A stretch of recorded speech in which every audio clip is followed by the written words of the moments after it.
Nikuambie kitu kimoja ndugu yangu, wewe unayenitazama.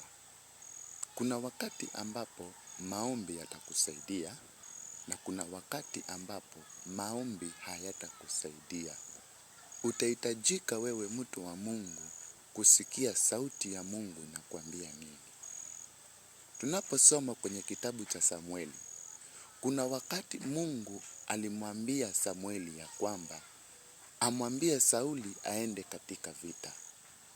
Wakati huo Sauli alipokuwa ameenda katika vita, vita vilipokuwa vimechacha, Sauli akaamua ya kwamba amfanyie Bwana ibada ili ampe ushindi.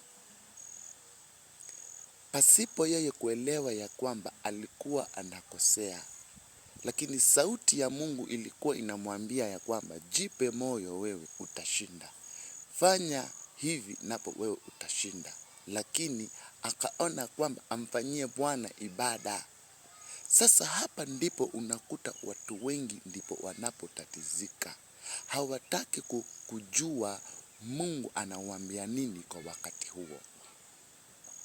Sasa unakuta mtu anahangaika katika kuomba ili hali Mungu kuna kitu anachomwambia. Mtu wa Mungu unayenitazama, wewe unayenisikia, sikia sauti ya Mungu inakuambia nini kwa wakati huu.